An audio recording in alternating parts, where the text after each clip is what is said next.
Subscribe कीजिए हमारे channel नूर रज़ा को और बेल आइकन को प्रेस कीजिए जिससे आपको हमारी न्यू वीडियो की नोटिफिकेशन मिलती रहे। दमिश्क के अंदर इस अंदाज से काफिला दाखिल हुआ कि सैदानियाँ बगैर चादर के ऊँटों की नंगी पीठ पर बैठी हुई हैं और उनकी गर्दनें बच्चों से बंधी हुई और झुकी हुई हैं।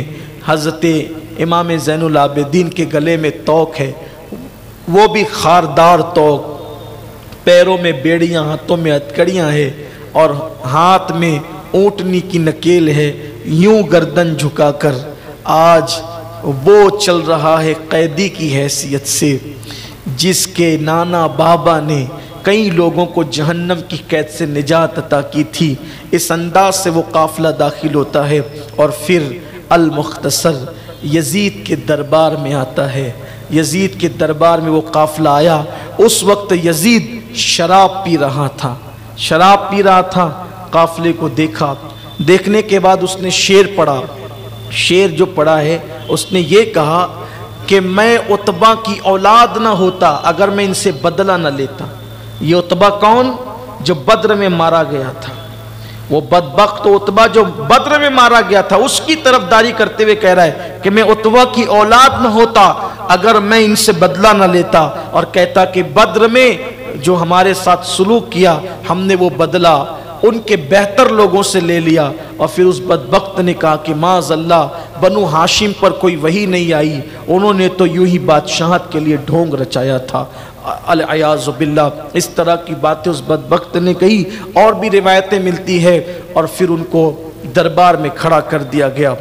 जब खड़ा किया गया तो उस जालिम ने भी इसी तरीके की बात की कि हाथ में छड़ी लेकर इमाम आली मकाम के लबों को उसने बेअदबी करना शुरू की।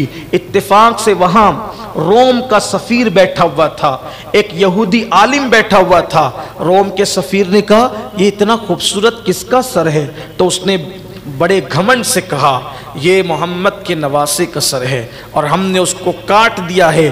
तो उसने कहा तुम लोगों ने कत्ल किया? उसने फ़ख्र से कहा हाँ हमने कत्ल किया।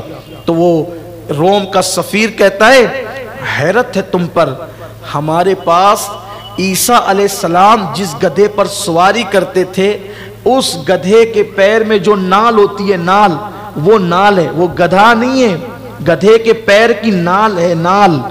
उसका हम इतना एहतराम करते हैं, जैसे तुम काबे को जाते हो वैसे हम उसके एहतराम में वहाँ तक सफ़र करते हैं। और तुमने नबी का नवासा।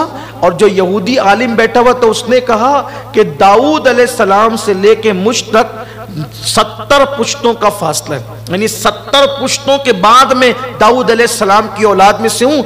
यहूदी मेरा इतना एहतराम करते हैं और तुमने नबी के सगे नवासे को, उनके बेटे को शहीद कर दिया। हैरत है तुम पर, तू हक पर नहीं है यजीद। ये कह के उठ गया।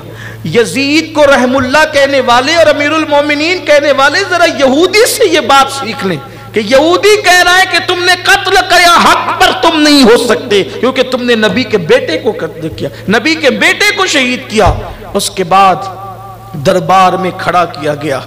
सैयदा ज़ैनब ने कहा यजीद यही है इस्लाम तेरा कि तेरी औरतें तो जिनके नाम और नस्ब का कोई ठिकाना नहीं वो पर्दे में रहे और नबी की बेटियां यूं बेपर्दा दरबार में खड़ी रहे, यूं बेपर्दा दरबार में खड़ी रहे। अल्लाह अकबर। और फिर सैयदा पाक ने दरबार में खुतबा दिया। वो आपका दमिश्क के दरबार का खुतबा हम्दो सलात के बाद कहा अल्लाह ने हमारे घर में हमारे नाना पे कुरान नाजिल किया और हमारे लिए इन्नमा युरीदुल्लाहु लियुज़हिबा अन्कुमुर रिज्स आये तत्हीर नाजिल फरमाई, हमारी मोहब्बतों को लोगों पे लाजिम कर दिया और तुमने उनके साथ ये सलूक किया कि भूखा प्यासा मेरे भाई को शहीद किया। आपने जिस वक्त तो दरबार में खुतबा देना शुरू किया तो उस वक्त तो पूरा दरबार रो पड़ा, लोगों पर रिक़्क़त तारी हो गई, ये कैफियत थी। और उसके बाद यजीद ने जब देखा कि हालात अजीब हो सकते हैं तो उसने अपने मुशीर ख़ास सरजोन से मशवरा किया और मशवरा करने के बाद ख़ानदान नबूवत के उन शहज़ादियों को और यतीम शहज़ादों को دمشق کے قید خانے میں قید کر دیا کہ دیکھیں گے آگے کیا ہوتا ہے، ابھی پہلے ان کو قید کر دو۔ انہیں قید کر دیا گیا۔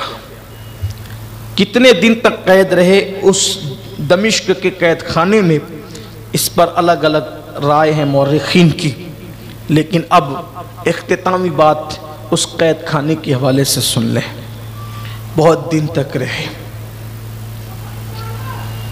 وہاں نہ روشنی تھی نہ روشنی کا انتظام تھا، کچھ نہیں، بس اتنا تھا کہ دمشق کا کوئی بندہ اگر قیدیوں کے نام پر ان سے ملنا چاہتا، کہ اسے کوئی پتہ ہی نہیں، ملنا چاہتا تو ملنے کی اجازت دے دی جاتی۔ مورخین لکھتے ہیں کہ جب پرندے شام کے وقت گھروں کو جاتے تو سیدہ سکینہ اپنی پھوپھی سے پوچھتی، پھوپھی امی یہ شام کو جاتے کہاں ہیں پرندے؟ تو سیدہ زینب کہتی بیٹے یہ اپنے گھروں کو جاتے ہیں۔ تو سکینہ بڑی سادگی سے کہتی پھوپھی امی سب اپنے اپنے گھر جاتے ہیں، ہم اپنے گھر کب جائیں گے؟ پھر کبھی پوچھتی پھوپھی بابا ہمیں لینے کب آئیں گے؟ بابا کب ہمیں لینے آئیں گے یہاں سے؟ بڑی وحشت ہے یہاں، نہ کھانا ہے نہ پانی ہے۔ مورخین نے لکھا ہے ہڈیاں رہ گئی تھی، بس صرف ہڈیاں رہ گئی تھی۔ یہ انجام کیا۔ ایک مرتبہ ایک شامی جو ہے وہاں سے گزر رہا تھا قید خانے کے قریب سے، آواز آ رہی تھی پھوپھی بھوک لگتی ہے، یہاں کھانا بھی نہیں ملتا، یہاں پانی بھی نہیں ملتا، بھوک سے حالت خراب ہے۔ بلکہ کہہ رہی تھی کہ پھوپھی امی میں مر نہ جاؤں، میں مر تو نہیں جاؤں گی، اس طرح کی بات۔ شامی نے سنا کہ ایک بچی کسی عورت کو مخاطب کر کے پھوپھی پھوپھی کہتی ہے اور یہ بات کرتی ہے، تو وہ اپنے گھر گیا۔ اسے نہیں پتا تھا کہ قید خانے میں کون ہے، تو وہ گھر گیا اور گھر جا کر اپنی بیوی سے کہتا ہے اے دیکھو ہم لوگ جو ہر جمعہ کو نظر حسین کرتے ہیں تو وہ تو غریبوں میں بانٹ ہی دیتے ہیں، اس مرتبہ کی نظر حسین یزید کے قید خانے میں لے جانا، میں نے ایک بچی کی آواز سنی ہے کہ وہ بھوک سے بہت بیتاب، اور وہ نظر لے جا کر کے دے دینا، اس لیے کہ جب نظر حسین ہم دیتے ہیں تو حسین کے لیے طویل عمر کی دعا کروا لیتے ہیں۔ قیدیوں سے بہتر کون اور دعا کر سکے گا؟ اس ہفتے کی نظر وہاں لے جانا۔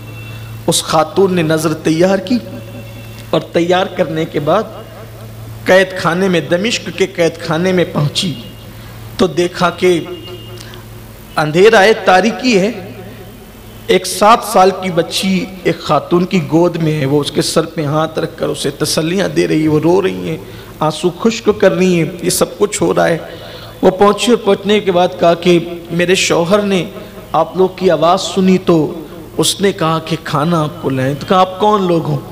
کہا کہ یہ بتاؤ کہ تم کھانا لے کر کے کیوں آئی ہو، آپ ہمارا تعارف نہ پوچھیں، کہیں تم کیوں لائی ہو کھانا؟ تو کہا کہ بی بی بات یہ ہے کہ میں ہر ہفتے جمعہ کو نظر حسین کرتی ہوں، حسین کا مجھ پہ بڑا احسان ہے، نظر حسین کرتی ہوں، وہ نظر میں غریبوں کو کھلاتی ہوں اور ان سے دعا کرواتی ہوں کہ حسین کو لمبی عمر ملے۔ تو کہا کہ یہ صدقہ ہے؟ کہا نہیں یہ صدقہ نہیں ہے، یہ نظر کا کھانا ہے، میں وہ کھانا کھلاتی ہوں۔ اتنا سن کر سیدہ زینب پھوٹ پھوٹ کے رو پڑی، بہت روئی، اور پھر پوچھا کہ یہ بتا کہ حسین کا تجھ پہ احسان کیا ہے جو تو ان کی لمبی عمر کے لیے دعا کرواتی ہے، کیا احسان ہے؟ تو اس نے کہا بی بی میرا بچپنا تھا اور میرے بچپنے میں بیمار ہو گئی، اتنی بیمار ہوئی کہ بچنے کی امید نہ رہی، حکیموں سے خوب علاج کروایا میرے باپ نے، میرا باپ بہت مالدار تھا، بہت علاج کروایا، لیکن علاج کے بعد بھی میں بچنے کی کوئی امید نہیں تھی۔ میرے باپ نے مجھے اٹھایا اور مدینہ منورہ لے گئے، مدینہ پہنچا، رسول اللہ کے قدموں میں مجھے ڈال دیا، حضور یہ میری بیٹی ہے، زندگی اور موت کے درمیان یہ کئی دن سے کھیلتی ہے، بس आका करम कर दे मेरी बेटी को सेहत मिल जाए। यही गुफ्तगू हो रही थी, यही बात हो रही थी। ऐसे में पर्दा हटा और एक चांद जैसा बच्चा उस पर्दे से बाहर निकला, और निकलने के बाद उसने मेरे सर पे हाथ रखा। हाथ क्या रखा, उसके हाथ की बरकत से अल्लाह ने मुझे नई जिंदगी दे दी।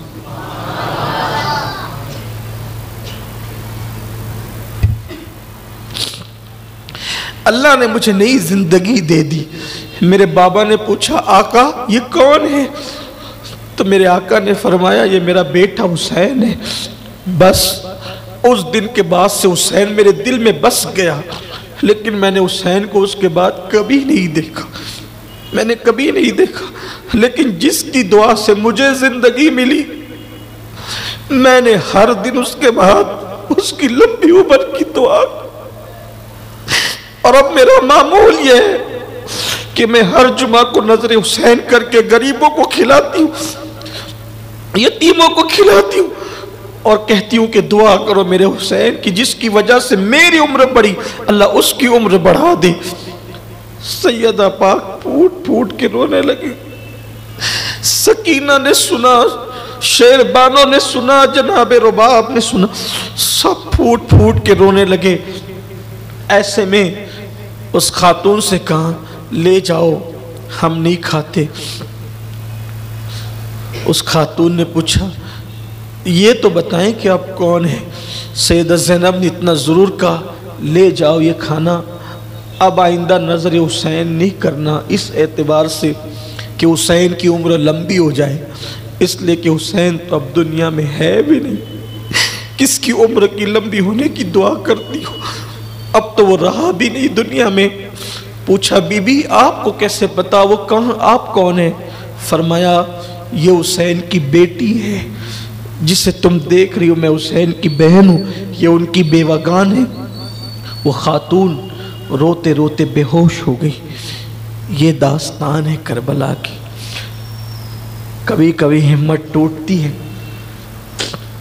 अल्लाह का नाम लेकर बस इस लालच पर गुफ्तगू कर दी जाती है कि आपको, हम सबको, नई नस्ल को अहले बैत की, सहाबा की, बुजुर्गों की कुर्बानी पता चले, ताकि अल्लाह हमारे दिल को नरम कर दे, दीन से करीब कर दे।